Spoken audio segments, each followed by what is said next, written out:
Welcome back to another Premier League rundown. The weekend has finished, well, Monday is finished, and we're here to look at the Premier League over the weekend. We'll start with a 12:30 game.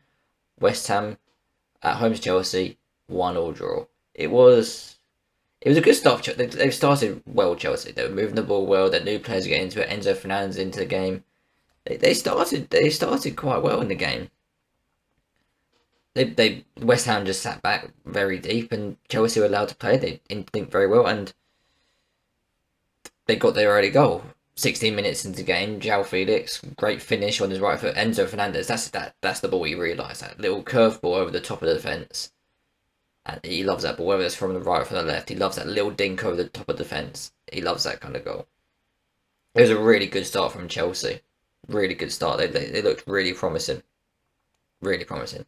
And but like Chelsea have been doing under Graham Potter with these new signings, they can't sustain this. They can't have a good one half of football where they get one or two or three goals and secure the victory. They can't do that, and they couldn't even do that for half an hour because on the 20th minute, Emerson scores. Their former player, he sold him in the summer. He comes back to buy them, and yeah, great flick on by Jared Bowen for the goal. Great work by Soufal as well for the cross, but great flick on from Bowen. Great Emerson anticipating it as well. He could have. A lot of players wouldn't run for that. He did well and run for that. And yeah, and then after 1-1 it became 1-0. Notice how really took control of the game. West Ham didn't have the possession. Chelsea had most of the possession, but Chelsea were never able really to get into the West Ham, like that West Ham's defensive third. They're never able to sustain any pressure in there. It's a really weird situation Chelsea are in because they have all these players and they can't do it together. And you expect that with all these new signings, all these new players, most of them haven't played together. That's the first time Loftus-Cheek and Enzo Fernandez played. It's the first time Noni Madueke starts. João Felix played for the first time in four games since getting sent off. Reece James is back, and it's going to take a while to get all these players acclimated together. Whether Graham Potter's the right coach for that, I don't know, because what we're seeing so far, it's not very promising. Because you think with these players, you'd see glimpses of, even like 5-10 minute spells of real sustained pressure, creating chances here and there. They're not doing that. They create the same quality of chances as West Ham in this game. And West Ham weren't playing that way. West Ham didn't do anything special. They just sat, in the defensive block. They narrowed the pitch and they did what they needed to do. And Chelsea weren't really able to do anything about it. It was again another just disappointing spell by Chelsea. The good signs for it was that the Fernandez to Felix goal. That was a good part of it. And then also defensively, they're better. They're better. They've conceded one goal in 4 games with Badiashile and Thiago Silva as centre backs. 3 clean sheets as well. That you have to get the little lights from it as Chelsea. So I think you got to take them kind of things. And obviously the game was a bit skewed by the VAR at the end. Stoichek's handball probably should have been a penalty. Started kind of a weekend of VAR controversy. But yeah, for West Ham, it's a good draw. They're near the bottom table, near the relegation zone. You take a draw against Chelsea, no matter the form they're in, no matter that they have 2 wins in 13 Premier League games. You take the draw. It's against Chelsea. Maybe at home they probably maybe wanted a bit more, maybe attack a bit more. They sit a bit deep at times, but they didn't. They defended well, but from having 1 win in 10 Premier League games, they look better than that kind of form. They got the draw against Newcastle, got a draw against Chelsea. They probably wanted to win from them in 2 games, but drawing against them teams, it can only build from them. So they got to get some wins on the board because 1 in 10 against the Frank Lampard Everton side is not good enough to stay up, and they need to start getting these form. And injuries to Paqueta not helping. Next game, staying in London and staying a 1-1 draw, Arsenal versus Brentford. Again, Arsenal, 3 games without a win now. Are they in a little bit of a rut? Possibly. They possibly might be in a bit of a rut. Maybe it's tiredness or a bit of pressure comes to them. They could be getting to starts, but Brentford started playing quite deep at first. Well, that's what kind of Brentford do. They either sit really deep or press really high. They're never really in the middle. And Arsenal found their way a bit early. They looked a lot better from the side against Everton that couldn't really get any passes, couldn't get any rhythm. They get a bit of rhythm together, but then after 20 or so minutes, Brentford sussed them out, and Brentford actually played quite well. They hit the bar. Rico Henry had a chance. They scored. They should have scored at least. And Burma getting past, I think it was Sleeb or Gabriel, and he apparently pulled his shirt, and he didn't. It was a good tussle, and Burma came out on top, scored, but the referee stopped play. If that went to VAR, the referee didn't blow his whistle, probably would have been given as a goal because nothing really went wrong. In the second half, Arsenal came out decently in the second half. They gave away big chance. They probably should have gone in 1-0 down or even 2-0 down in the first half because they gave some big chances away that you'd expect Brentford to take away. They have done recently. And they came out in the second half. Again, they were better. And then they capitalised like that. They substituted Leandro Trossard. Great ball by Saka to the back post to him. Great ball by Saka. And Trossard gets the goal and you're 1-0 up. And after that, they couldn't get the rhythm back. Brentford again started attacking a bit more, and another controversial bit of VAR was Brentford's goal. It was a bit of a scramble of the box. It headed up, headed away, headed back up again. Norgard coming offside position to tap it into Tony's path to score from a couple yards out. Norgard looked very offside. But the referee for the whole time was checking something else, and you go, well, why are you checking that? I'm pretty sure Norgard's offside over there. Every time I'm thinking, this guy's going to be disallowed because he's going to look over there. But he spent so long looking at other things, they just forgot to check that. It was very strange, and yes, it cost Arsenal 3 points, but it kind of cancelled out what happened to Burma earlier. So I think it's not fair. Obviously, it's not fair. Neither goal should have been disallowed, but a justified 1-1 draw is probably fair for this game because neither side really did enough to win. Arsenal never really created many opportunities in this game, and one goal in the last 3 games is their attack. Doing well. They're a bit open in transition at times to Brentford. Are they slowly, coming back to form after great starts to the season? They haven't rotated in much this season. Could their legs be going a bit to sustain and the mentality to stay in this for a season as well? I think these games are starting to creep up on them maybe, and they got a massive game midweek against City, and that's going to see where they are because it's not the best City side, but still a great City side, and this is going to test what they are. But it's also these tests, these Brentfords, these games against Everton. These are what win you titles. And they're starting to slip up a bit, but it's good by Brentford. They played really well. They're 10 games unbeaten in the Premier League. Brentford now they're playing some great football. They're doing really well against the Big Six in 7 games. Or the traditional Big Six at least. They've conceded 8 goals in 7 games. That's very good for Brentford. Very good for Brentford. They're defensively they're very good as well. They frustrate teams, and they're just smart at what they do.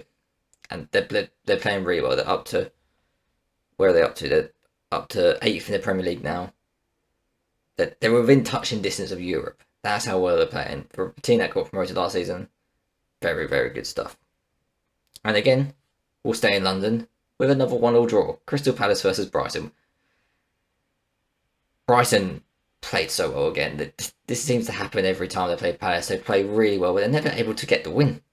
They're never able to get the winning over Palace. It's been so long since it's beat Palace, but away to a rival side, they played really, really well. A lot of teams go to Selhurst Park and struggle to get any momentum in the game, whether that's the crowd or it's Crystal Palace's style.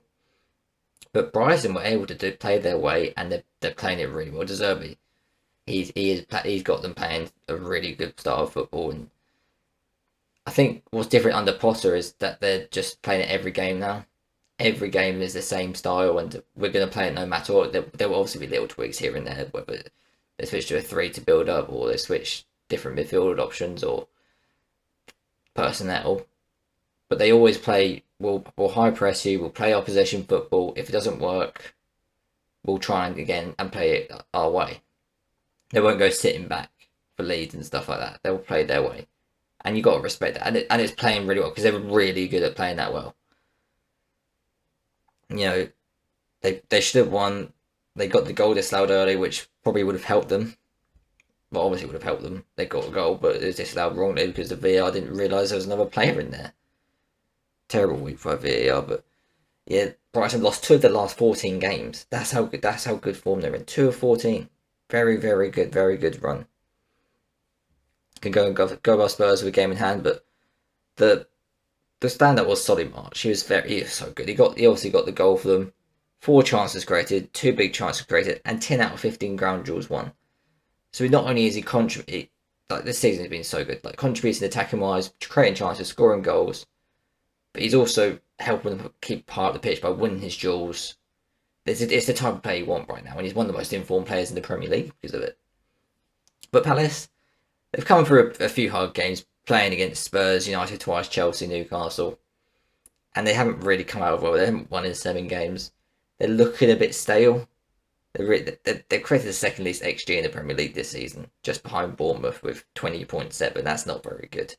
And with the attacking players, Eze, Elise, Zaha, Edouard, Mateta, you expect a bit more from them. And they haven't really been released this season. They don't have the license really to do what they want. Their fullbacks don't get high. It's getting a bit stale under Vieira. You may have to change. They're fine where they are on the table, but what we saw from Paris last season, you may expect them to go up a level. I thought they could have, but apparently, like maybe their form at the end of the season was to show what they are this season. And maybe they're missing that. I think they're really missing in midfield. They brought in Decore, but they haven't. What Vieira worked really well with the 4-3-3 last season. They haven't got like the Gallagher and Schlupp in front of them to have them to press and hard the pitch. They haven't really got that anymore. They've got Schlupp and Decore, but they're playing as a 2 really.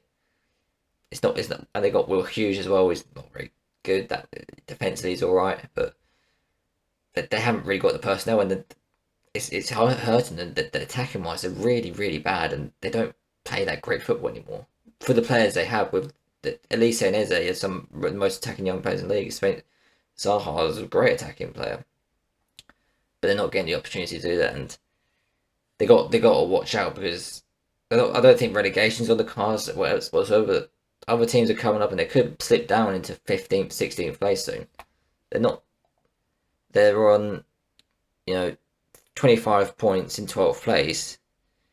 Everton 18th and 18 points. They're not too far away from relegation. They've got a good gap, but if these attacking performances, these performances carry on into games against the lower table sides, and suddenly if they lose a couple of games against the lower league side, lower sides of the league, suddenly they are 16th, 17th in the league and looking at relegation. They just got to be careful with that. I don't think that they're there yet, but they just got to be careful with that. We'll stay in London, but not with a 1-1 draw. Surprisingly, I know. Fulham 2, Nottingham Forest 0. Fulham are fine. What I said for Brentford earlier, have that for Fulham, but in the first year. Playing some great football. Especially Andreas Pereira, one of the best player on the pitch. Got the assist from 4 chances created. Playing really good football. He always had it at Man United. He always had the technique. That was the most maybe frustrating thing about Man United. You see the technique. You see in pre-season, like the volley against Brentford last pre-season was one of the best goals you ever see. Let alone it was a pre-season match, but what a goal! Some of the goals he scored would be magnificent, but it was so inconsistent.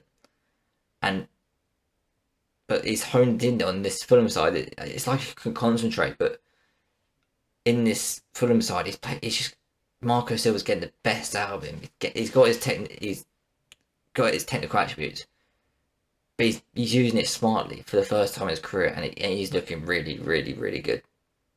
And he plays well with the target man of Mitrovic as well. The runners with Dekotova Reed, really good play, and Willian as well, playing really well. They've won 5 of the last 8 Premier League games for them, and they've got up to 7th in the league. That is Europa League, the Europa Conference League, I think. 4 clean sheets in the last 8 games, 4 goals conceded in the last 8 games. 1 goal a game when they are conceding goals. And they were never in trouble in this game, really. Nottingham Forest never went at them. They had nothing for them, and move on to Forest. Like their game against Leeds, they didn't attack, really. Against Leeds, they got the goal. Very good goal with Brendan Johnson against Leeds, but they never really posed a threat. They didn't have to, maybe because they were 1-0 down in new Leeds, couldn't be able to break them down, but they had the same style here, and it didn't really work. It didn't really work, and it was a great goal by winning to open the scoring, but they could have done so much more. And it's their away form again. They've scored 3 goals away from home in 11 games and conceded 25. That is relegation form. Their home form's been really good, obviously, to combat that. But away from home, they're terrible. They're unlucky with both their centre backs going off after 7 minutes. But with Chris Wood up front, what do you expect? You can play one way of him, really, and that's just a target man. And I like them when they have got Gibbs White, they've got Bryn Jones, and they've got Manuel Dennis, and they've got pacey players on the counter. I like that more. But Chris Wood, I don't really like. I don't like him as a player that much, but I don't see what they're getting out of him. I like them when they've got the pacey players on the counter in quick transitions. I like that, but they didn't have that in this game, and it may be to their detriment because they had nothing for Fulham. We'll move out of London, go a bit further up the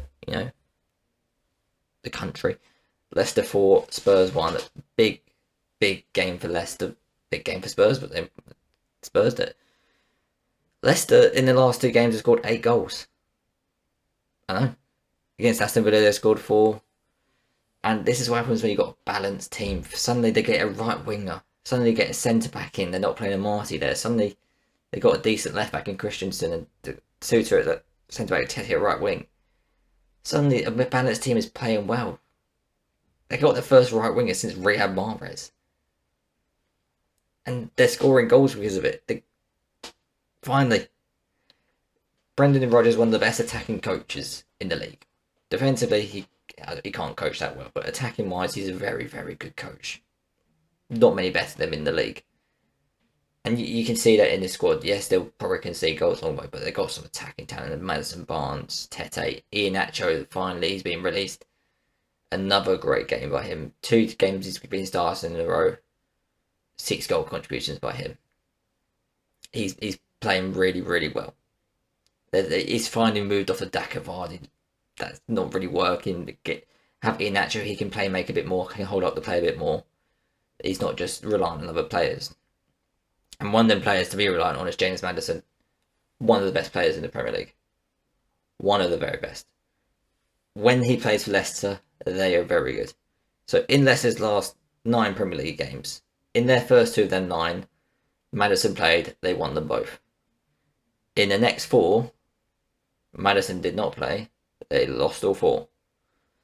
And then the next 3, Maddison played, they drew once and won twice.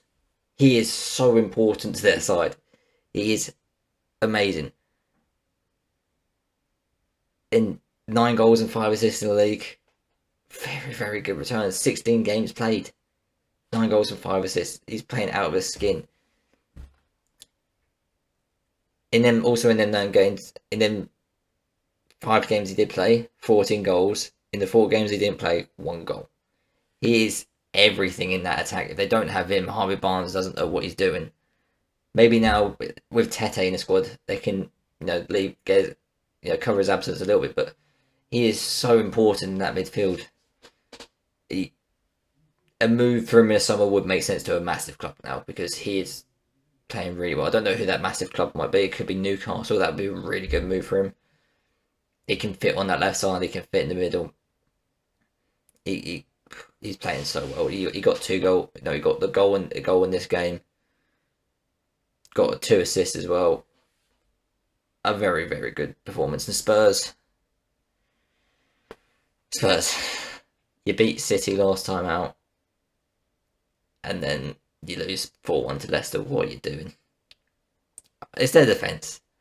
They started the defence of Fraser Forster, Ben Davies, Jeffrey Tandanga, and Eric Dyer.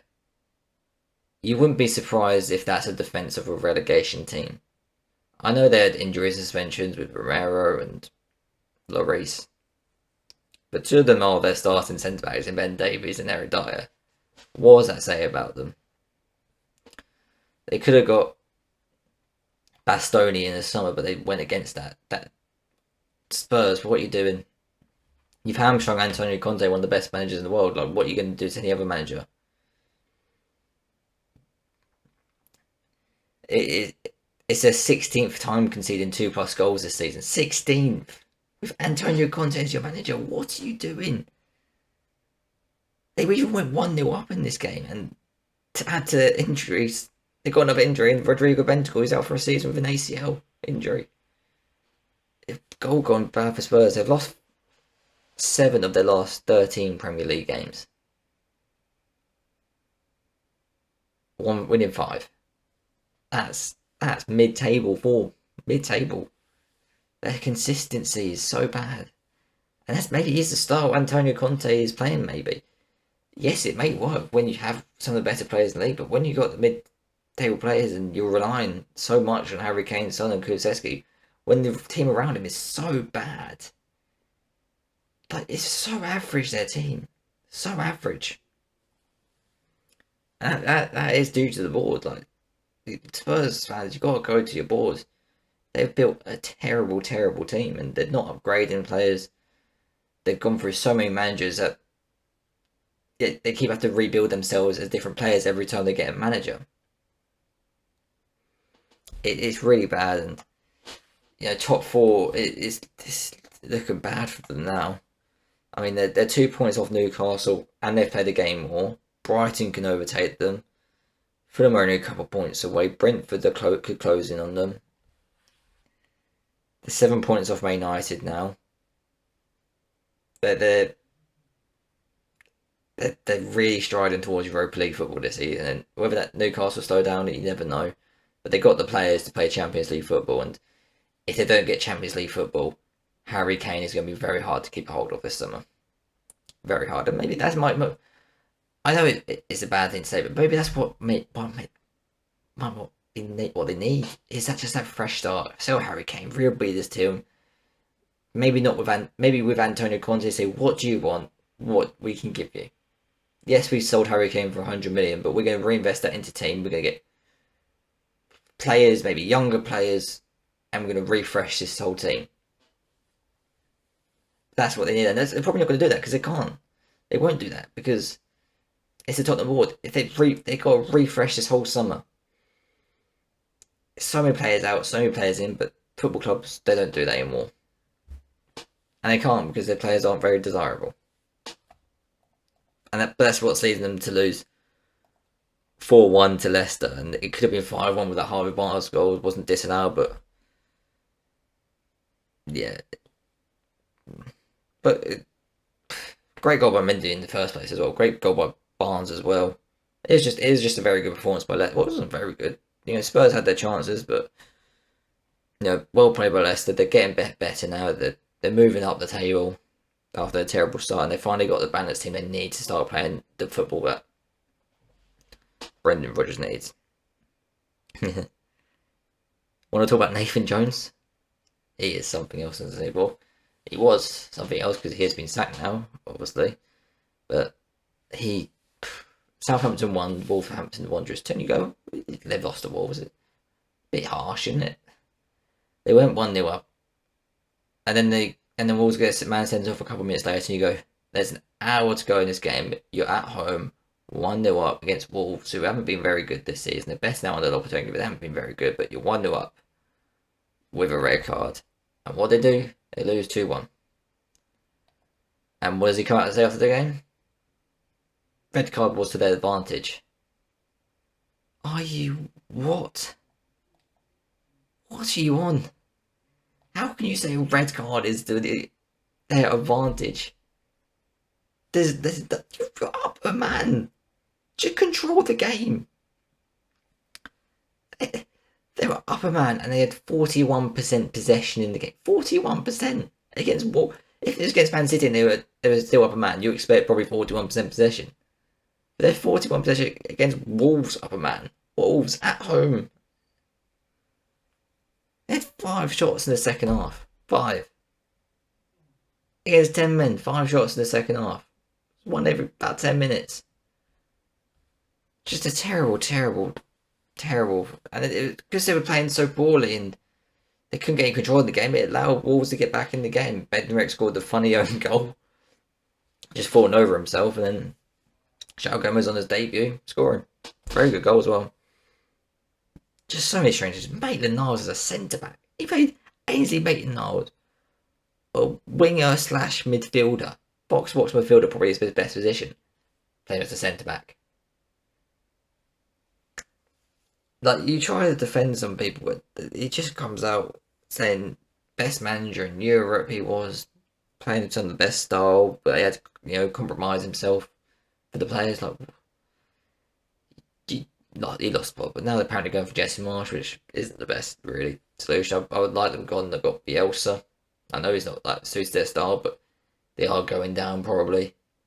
He will get them back up, and he'll be committed because he commits to these kind of projects. But Wolves, they're getting better under Lopetegui. 5 wins, 3 draws, and 3 losses in his time. With the 3 losses coming to Liverpool, Man United, and Man City, they're just improving. 5 points off the relegation now in 15th. They're getting better defensively and in this attack. Attacking was a real problem. Under the previous management, they couldn't score a goal. They couldn't create a chance to score a goal. Their midfielders were so good they would get into the edge of the box and go, "What do we do now?" Now they're starting to get there, and they're starting to. The performances aren't amazing. They're not. It's not the most attractive style of football. They're getting results, and that's what he's there for this season. Get results, work on style and future to get back into Europe. But yeah, very, very good from Wolves. Very good from Wolves. Next game, Bournemouth, Newcastle.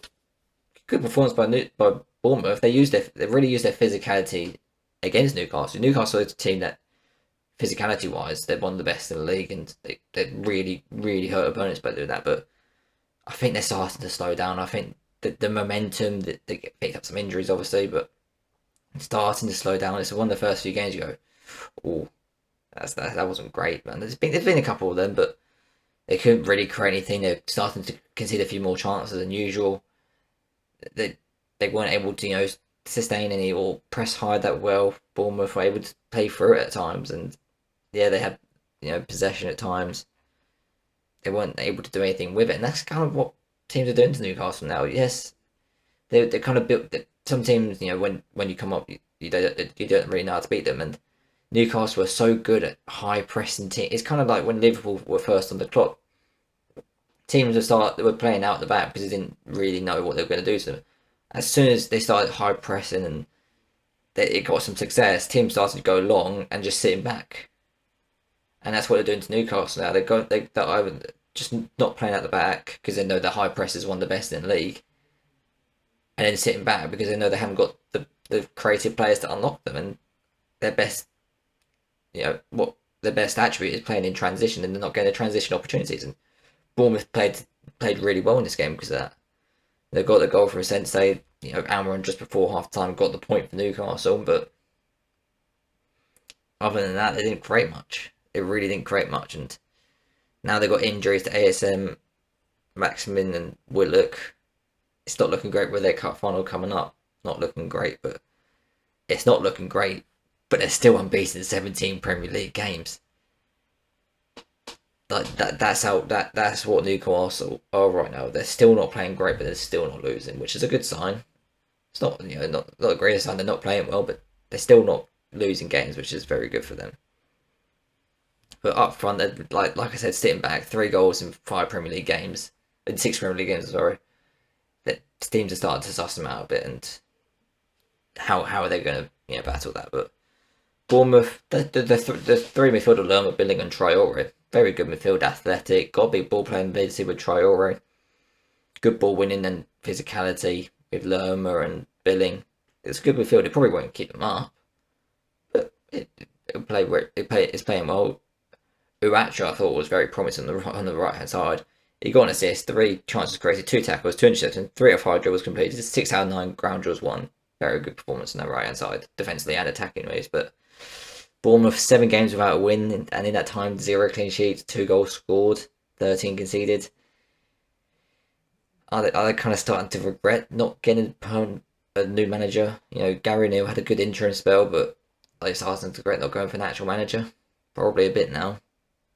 But 3 goals conceded in the last 3 games compared to 9 in the previous 4. They're improving a little bit. You got to look at the bright spots. They're improving a little bit defensively the last 3 games, but how long is that going to last? And 7 games without a win, it's veering relegation, isn't it, for them? They're 19th in the league. They're level on Everton at least, but one win does get them out of the drop. But form-wise, they're looking at like the worst team in the league right now. But it's a very good performance, and it's a very good Newcastle side. Now, moving on to the Sunday games, the early kickoff, the Rose Derby, Leeds United against Man United. The better team lost, really. Yeah. They obviously played each other midweek. Leeds got their 2 goals at the start of each half, but United dominated the game, really. And in this game, Leeds dominated most of it, really. They played really well. United, Leeds realised in midfield they haven't got the ball players to play quick one-touch football or even control the game. With Fred and Sabitzer, it's so bad on the ball compared to Casemiro and Eriksson. They could press them all day long, and Maguire on the ball as well. De Gea, they just pressed and ran, and they caused them so much problem. They just couldn't take their chances. So many chances. There's Somerville chances. So many headers as well from corners. They created 1.8 xg. United only created 1. They need to really start taking these chances. So many games go, Leeds should have won that. They should have at least got a draw at least. They're not winning these games. And yeah, but the good performances, you've got to say, if they keep these good performances up, they probably will stay up. But they need to start turning these performances into wins. Nonto and Somerville are looking massive threats, but the end product isn't there. But it's not going to be there at a young age. You've got to look at, they're going to be moments players at these young ages. But 9 games without a win, it's kind of worrying with their with Alfred Schroeder was supposed to be there, the Rayo Vallecano manager, Slot, the final manager. It's worrying that they're not getting these managers' choices right now, and they pulled out the Schroeder deal apparently. It's worrying the state of the club right now, but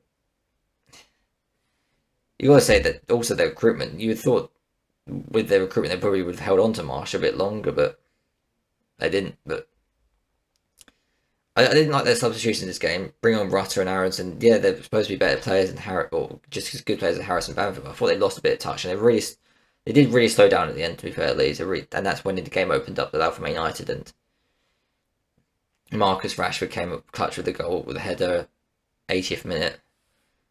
Great ball by Luke Shaw. Great switch from Sabitzer to find Luke Shaw. But since the World Cup, Marcus Rashford played 15 games, got 13 goals, 4 assists. He's the best forward in the Premier League right now. He is.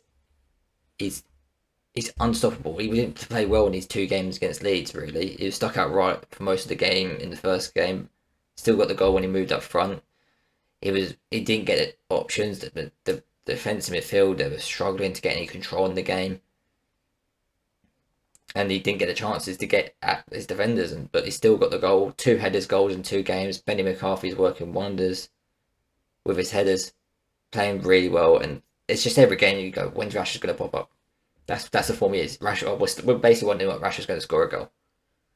That's the kind of form he is. He's playing really well. And Garnacho getting the second goal. He's off the bench. He's one of the best players in the league this season. The best off the bench player in this league this season. 2 goals and 2 assists off the bench. He got the winning goal against Fulham. He got the assists against Bournemouth. He got the winning assist against Man City. Got the goal here to seal the win against Leeds. Clutch goals and very, very good performance off the bench. Massive threat. The pace off the bench is frightening for defenders at 18 years old. And yeah, moved Man United up into second for about a couple of hours. Or I think about 30 minutes till City went up 1-0 up. Inside a few minutes against Aston Villa, we'll move on to that game. 3-1 to City. Easy performance, wasn't it? Really easy performance. They went up early with Rodri. He was amazing this game. 93 out of 103 passes, 4 chances created, 2 out of 2 dribbles, 8 out of 11 duels won, 2 tackles and interceptions. All over the place, all over the pitch. Very, very good performance by him. Pep Guardiola changed up, moved Bernardo Silva into that inverted wing-back role, and Villa had no idea what to do. They played the 4-4-2 Emery wanted, but they couldn't do anything. And Haaland getting injured, not very good for them.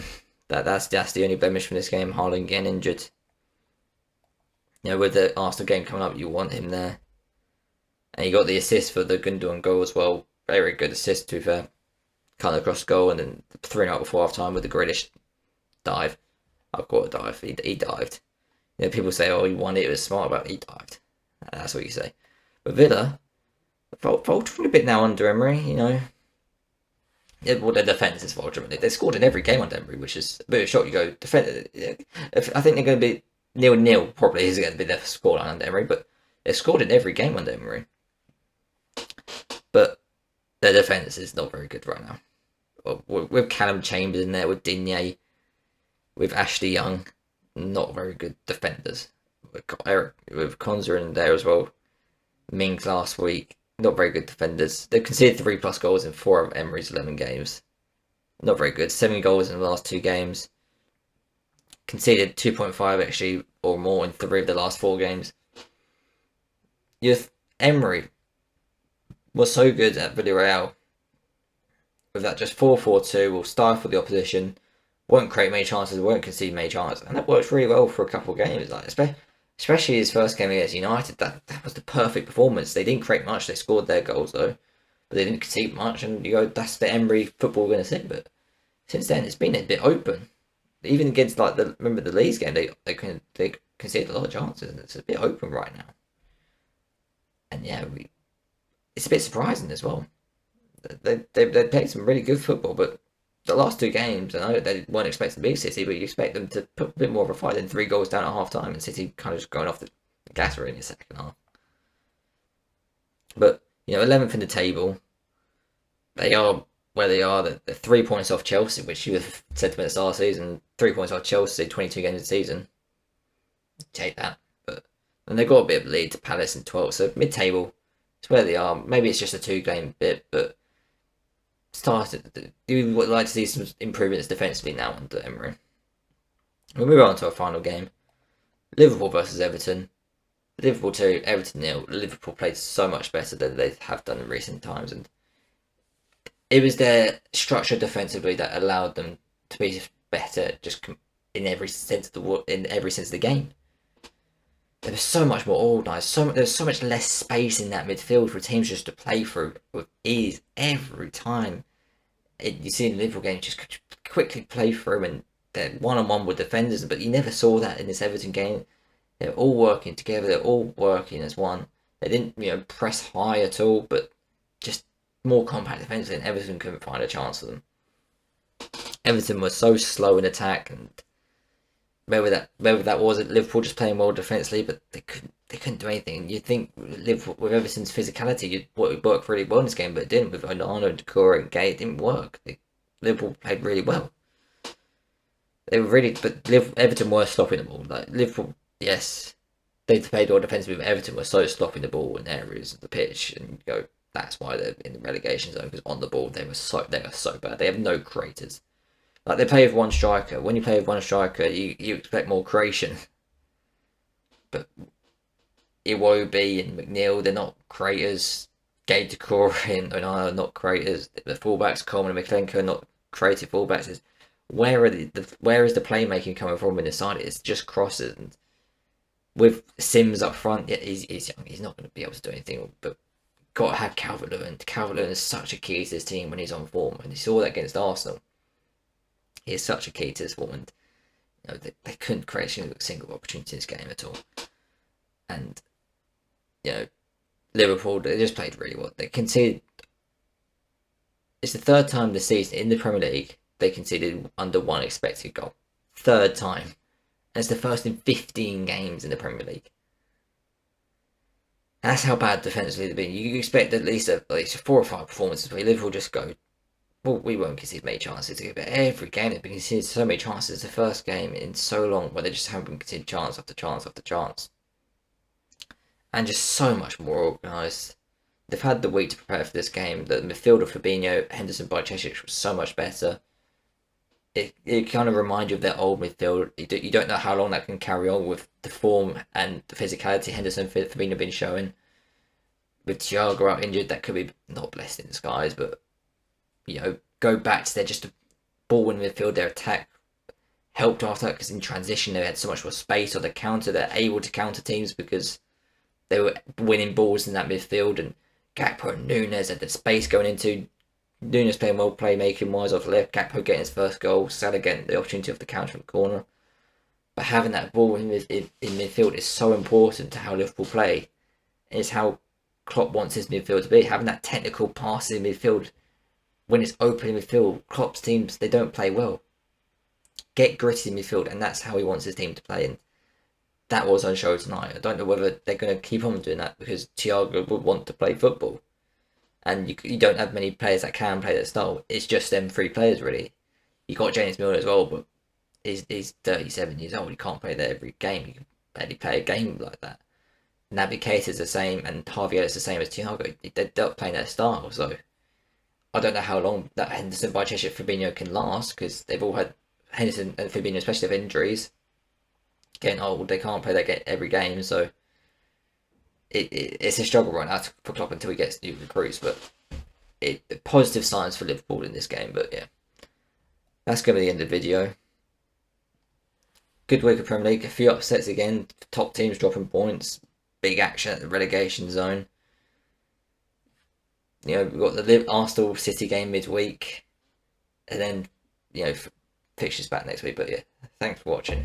Like and subscribe, and I'll see you next time.